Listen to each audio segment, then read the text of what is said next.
16वां अध्याय चित्रकेतु का वैराग्य तथा संकर्षण देव के दर्शन। श्री सुखदेव जी कहते हैं, परीक्षित, तदनंतर देवर्षि नारद ने मृत राजकुमार के जीव आत्मा को शोकाकुल स्वजनों के सामने प्रत्यक्ष बुलाकर कहा। देवर्षि नारद ने कहा, जीवात्मन, तुम्हारा कल्याण हो। देखो, तुम्हारे माता पिता सुहृद संबंधी तुम्हारे वियोग से अत्यंत शोकाकुल हो रहे हैं, इसलिए तुम अपने शरीर में आ जाओ और शेष आयु अपने सगे संबंधियों के साथ ही रहकर व्यतीत करो। अपने पिता के दिए हुए भोगों को भोगो और राज सिंहासन पर बैठो। जीवात्मा ने कहा, देवर्षि जी, मैं अपने कर्मों के अनुसार देवता, मनुष्य, पशु, पक्षी आदि योनियों में न जाने कितने जन्मों से भटक रहा हूँ।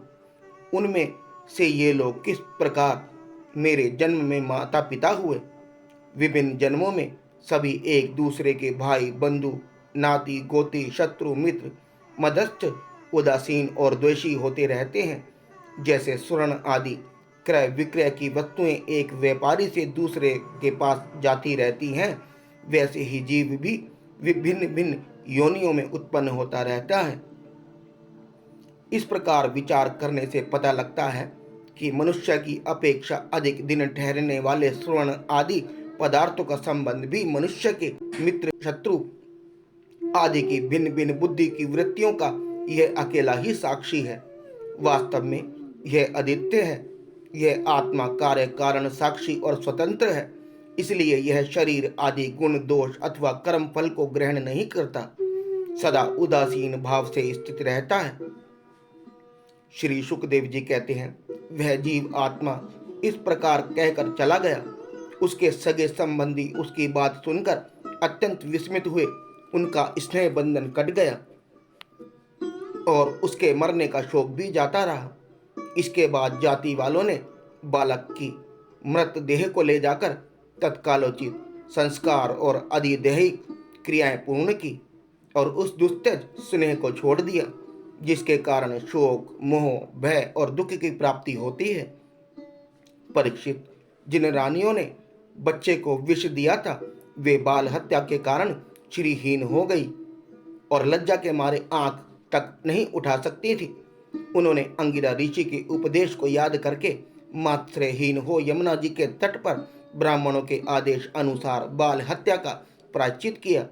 परीक्षित, इस प्रकार अंगिरा और नारद जी के उपदेश से विवेक बुद्धि जागृत हो जाने के कारण राजा चित्रकेतु के घर गृहस्थी के अंधेरे कुएं से उसी प्रकार बाहर निकल पड़े जैसे कोई हाथी तालाब के कीचड़ से निकल आए।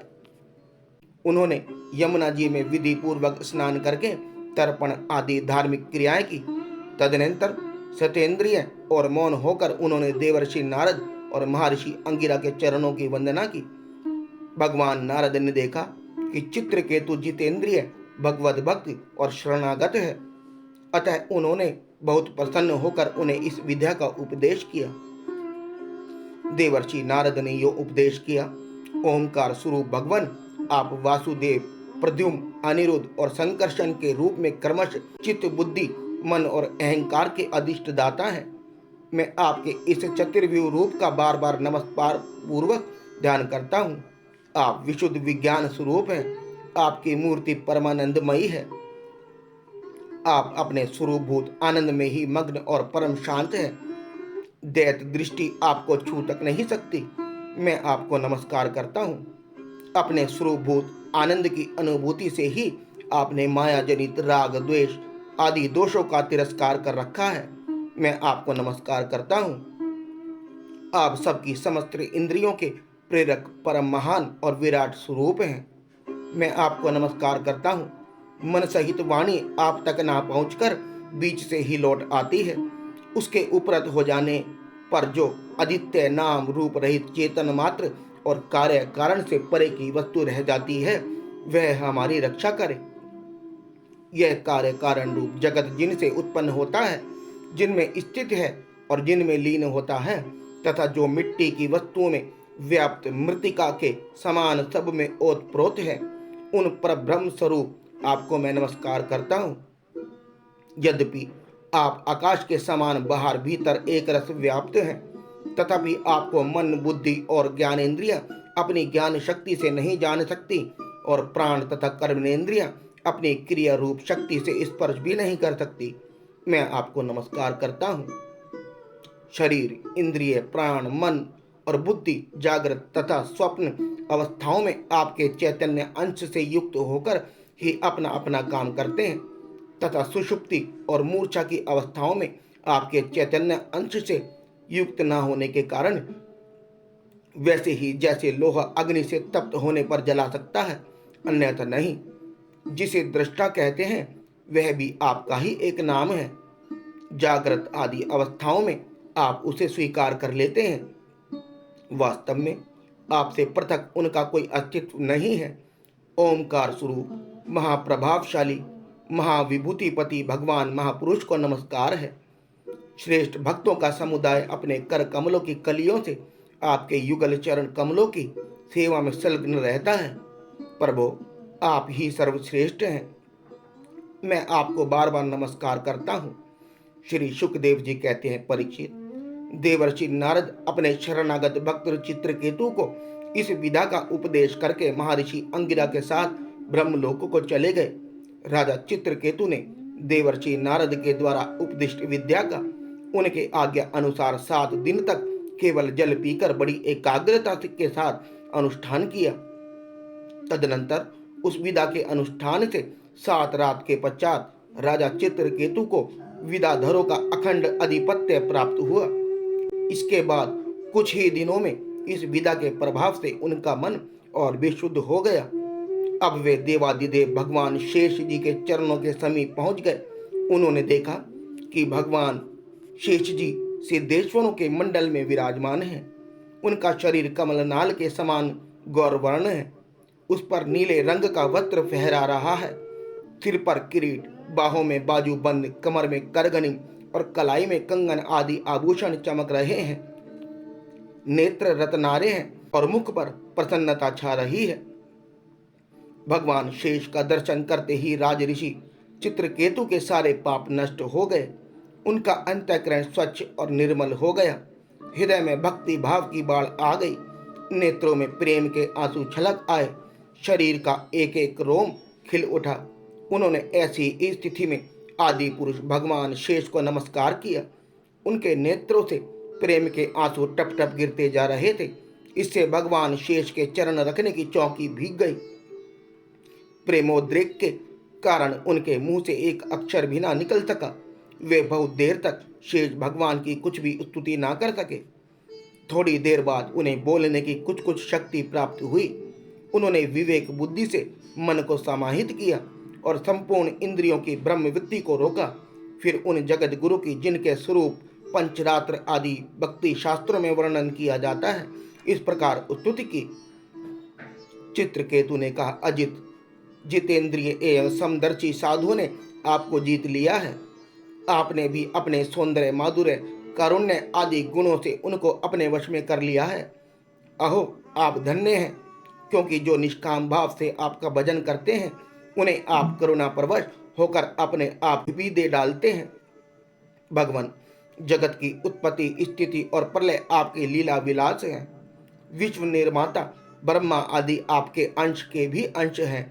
फिर भी वे पृथक पृथक अपने को जगत कर्ता मानकर झूठ मूठ एक दूसरे से स्पर्धा करते हैं। नन्हे से नन्हे परमाणु से लेकर बड़े से बड़े मैं तत्व पर्यंत संपूर्ण वस्तुओं के आदि अंत और मध्य में आप ही विराजमान हैं तथा स्वयं आप आदि अंत और मध्य से रहित हैं, क्योंकि किसी भी पदार्थ आदि और अंत में जो वस्तु रहती है वही मध्य में भी रहती है।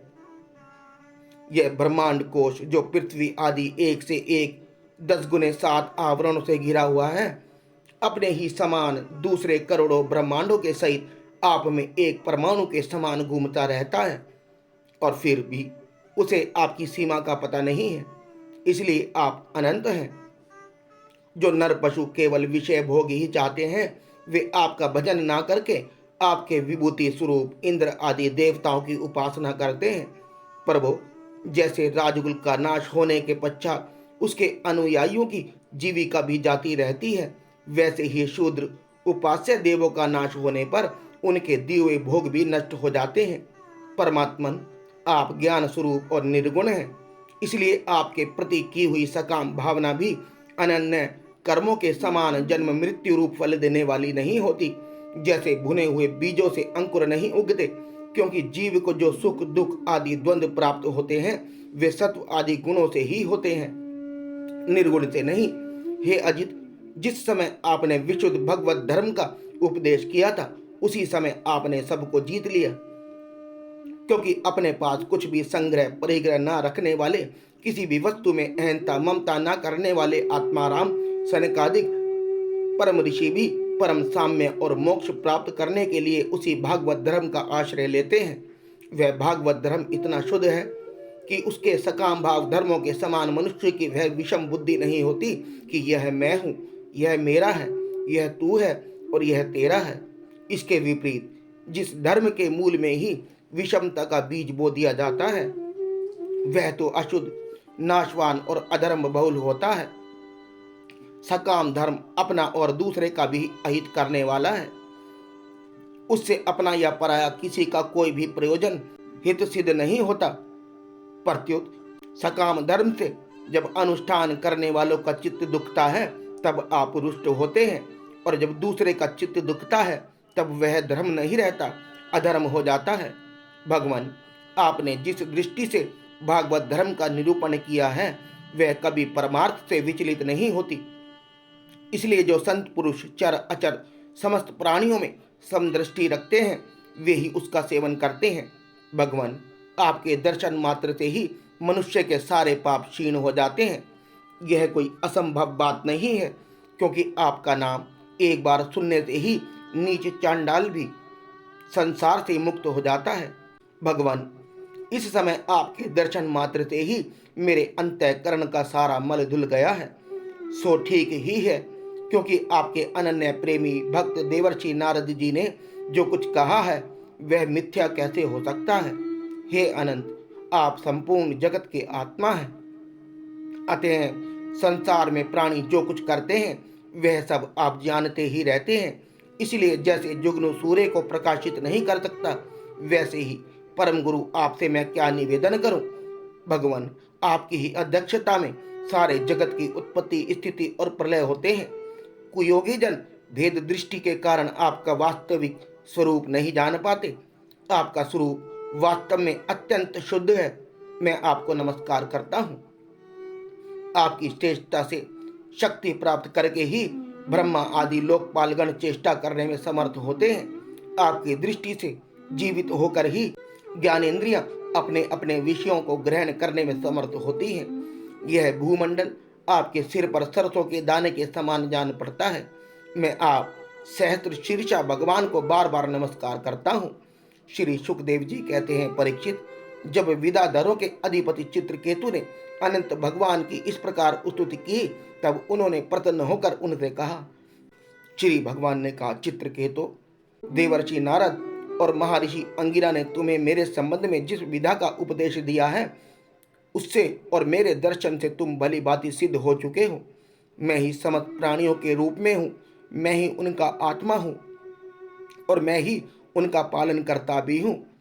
शब्द ब्रह्मा, वेद और प्रब्रह्म दोनों ही मेरे सनातन रूप हैं।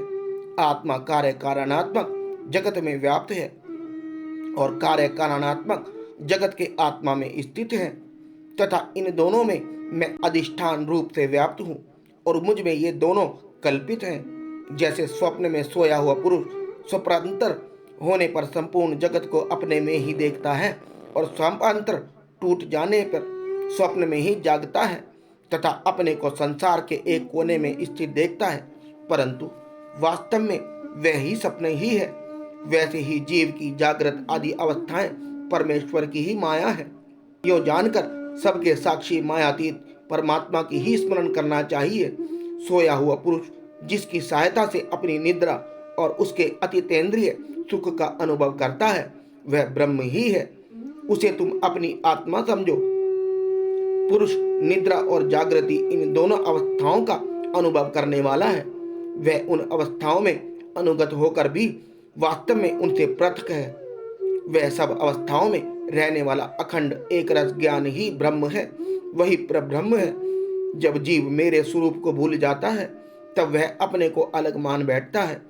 इसी से उसे संसार के चक्र में पड़ना पड़ता है और जन्म पर जन्म तथा मृत्यु पर मृत्यु होती रहती है।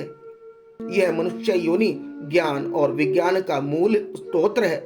जो इसे पाकर भी अपने आत्मस्वरूप परमात्मा को नहीं जान लेता, उसे कहीं किसी भी योनि में शांति नहीं मिल सकती। राजन, सांसारिक सुख के लिए जो चेष्टाएं की जाती है उनमें शर्म है, क्लेश है, और जिस परम सुख के उद्देश्य से वो की जाती है उसके ठीक विपरीत परम दुख देती है। किंतु कर्मों से निर्वृत्त हो जाने में किसी प्रकार का भय नहीं है। यह सोचकर बुद्धिमान पुरुष को चाहिए कि किसी प्रकार के कर्म अथवा उनके फलों का संकल्प ना करे। जगत के सभी स्त्री पुरुष इसलिए कर्म करते हैं कि उन्हें सुख मिले और उनका दुखों से पिंड छूटे, परंतु उन कर्मों से ना तो उनका दुख दूर होता है और ना उन्हें सुख की ही प्राप्ति होती है। जो मनुष्य अपने को बहुत बड़ा बुद्धिमान मानकर कर्म के पचड़ों में पड़े हुए उनको विपरीत फल मिलता है, यह बात समझ लेनी चाहिए। साथ ही यह भी जान लेना चाहिए आत्मा का स्वरूप अत्यंत सूक्ष्म है। जागृत, स्वप्न, सुषुप्ति इन तीनों अवस्थाओं में तथा इनके अभिमानियों से विलक्षण है।